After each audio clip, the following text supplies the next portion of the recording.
संविधान के 75 साल पूरे होने पर पूरा लेखा जोखा राजनाथ सिंह की तरफ से रखा गया। लेकिन क्या आपको लगता है कि संविधान पर चर्चा होने के साथ साथ संविधान पर हो रही सियासत पर एक ब्रेक लगेगा? देखिए, ये जिम्मेवारी तो विपक्ष के पास है। जब विपक्ष या ये लगा लीजिए कांग्रेस जब भी राज में रही तो इन्होंने संविधान को किस तरह से तार-तार किया, कमजोर करने का काम किया, किस तरह से कुठाराघात किया, जिस तरह से बाबा साहब के सपने थे देश में, उन सब सपनों को कुचलने का काम जो किया वो कांग्रेस ने किया। और इसकी छोटी सी मैं आपको झांकी बता देता हूँ। संविधान में आप देख लीजिए 1949 में इन्होंने 370 धारा लगा के किस तरह से एससी, ओबीसी, अपने बकरवाल, गुर्जर, पहाड़ी, उनका आरक्षण छीना। वहां पे किस तरह से एक संविधान दो विधान लागू करके मूल जो भावना है संविधान की उस पर कुठाराघात किया। 1951 में अनुच्छेद 19 में फेरबदल करके अभिव्यक्ति की आजादी को कुचला इन्होंने।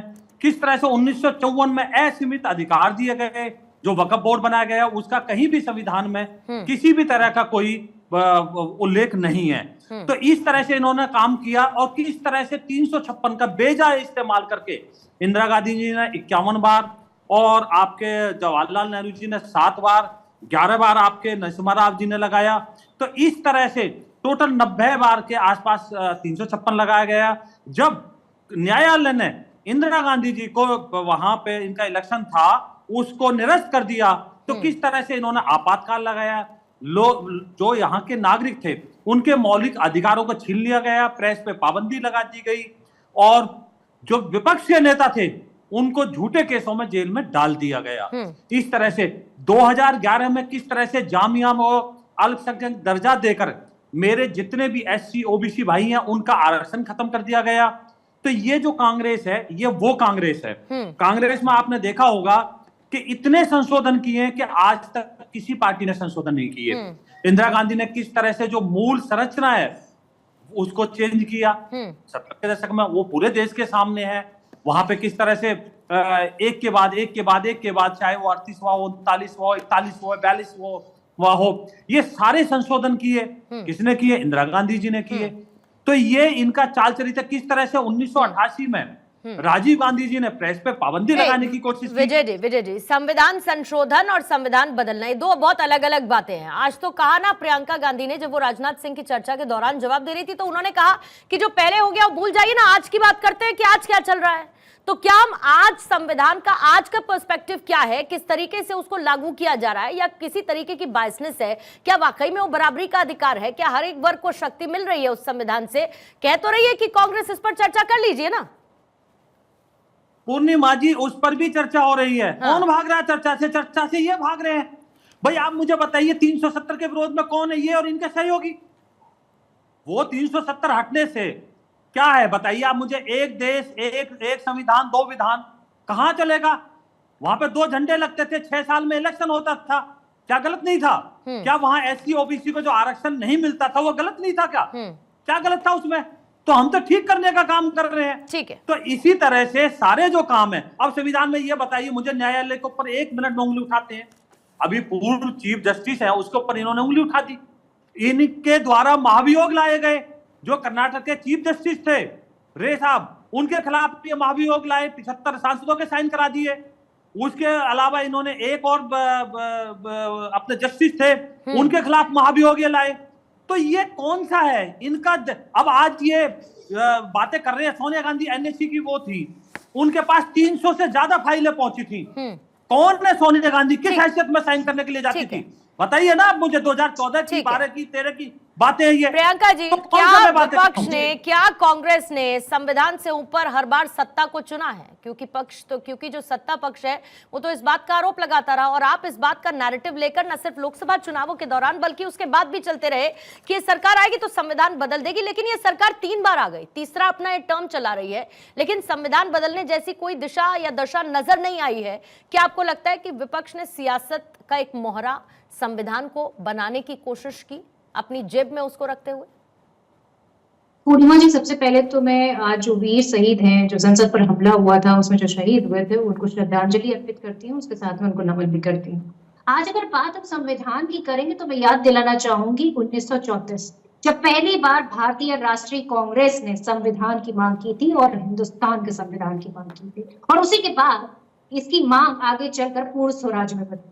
और आप झंडे की बात तो किया ना करिए साहब, झंडा तो आपने 50 साल नहीं रहना है इस देश का, और आप बात कर रहे हैं झंडे की। और संविधान को आप पॉकेट में दिखाई देता है, आपको संविधान हाथ में दिखाई देता है। संविधान जब हाथ में दिखाई देता है ना, तब आपकी आंखें चौंधिया जाती हैं, और आपकी आंखें जब चौंधिया जाती हैं ना, तो आप डर जाते हैं। आपके नेता मंत्रियों ने तो कहा कि संविधान बदलना चाहते हैं, 400 सीटें दे दो हमें। जनता ने कहा 400 क्या, तुम्हें बैसाखी पे ला देंगे, और ला दिया तुम्हें बैसाखी पे। आज जब प्रियंका गांधी संविधान पर बोल रही थी, तो आप देखिए कितना पिन ड्रॉप साइलेंस था। आज एक एक पोल पट्टी खोल कर रख दी। महिलाओं की बात करते हैं, अरे भाई महिला अधिनियम कहाँ है आपका? पूछा आज कि किस तरह से जो संविधान है वो लोगों की उम्मीद है, लोगों को न्याय मिलने की उम्मीद जो है वो संविधान से है। जब आप एक बच्ची को न्याय नहीं दे पाते हैं, उस बच्ची को जो चाहे आगरा का केस हो, चाहे उन्नाव का केस हो, चाहे हाथरस का केस हो, चाहे मणिपुर का केस हो, आप कहाँ हैं?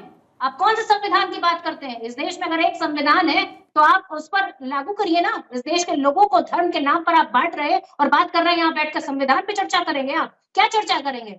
संविधान में तो साफ साफ लिखा है कि देश की अखंडता और एकता कभी भंग नहीं होनी चाहिए। पर आप क्या कर रहे हैं?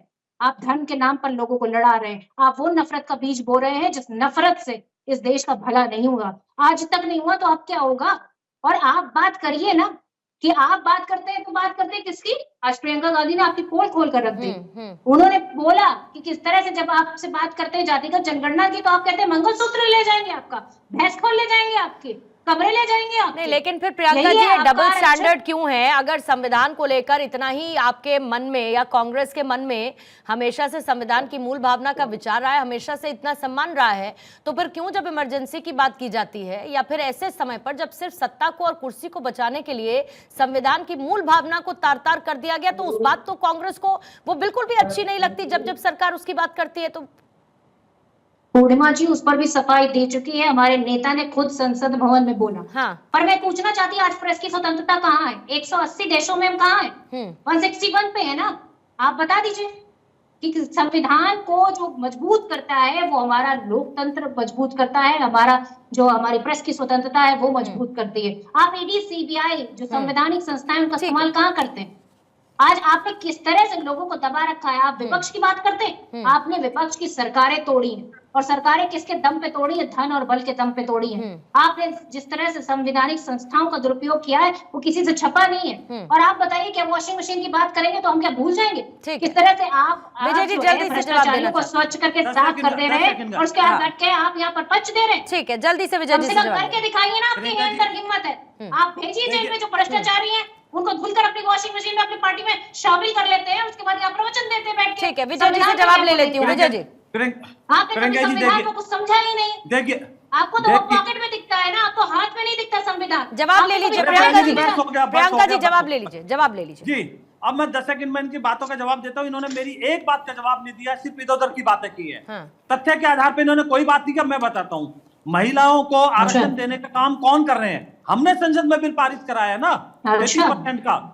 ठीक है, दूसरी बात है धर्म के आधार पर बात करते हैं। प्रियंका जी सुनिए, करा रहे हैं महिलाओं। अरे प्रियंका जी सुनिए, क्योंकि वही तो सवाल पूछा प्रियंका गांधी जी ने, जवाब दे दीजिए ना बैठ के यहाँ पर। आप दे दीजिए, आपके नेता दे दे बैठ कर संसद में। इनको चुप कराइए। प्रियंका जी जवाब ले लीजिए, प्रियंका जी जवाब ले लीजिए, प्रियंका जी जवाब ले लीजिए। प्रियंका जी, आपकी नेता को भी अच्छे से पता है, आपको भी अच्छे से पता है कि वो उस टाइम क्यों लागू होगा, क्योंकि 2026 में जनगणना होनी है, परिसीमन होना है, इसलिए उसके बाद में लागू होना। तो आपको पता ठीक है, आप गुमराह मत कीजिए, आगे क्यों 11 सालों तो बैठे रहे आप? जनगणना करी क्यों नहीं? बातें करते हो जातिगत जनगणना पे तो मैं ताले लग जाते हैं। देता हूँ, बोलते क्यों नहीं आप जातिगत जनगणना? आप सुनिए जरा, आप क्यों लोगों का नहीं तो उसका ब्लूप्रिंट तो फिर कांग्रेस भी नहीं देती ना प्रियंका जी, उसका ब्लूप्रिंट तो कांग्रेस भी नहीं देती ना, अपने हिसाब से जगह जगह उसका इस्तेमाल चुनाव के दौरान करती है। दे देना ब्लूप्रिंट, किस तरीके से आप आरक्षण को लेकर बढ़ना चाहते हैं? क्या आप धर्म के नाम पर आरक्षण देना चाहते हैं, या फिर आर्थिक किसी की स्थिति क्या है उसके आधार पर आरक्षण देना चाहते हैं? ये भी तो विपक्ष बताएगा ना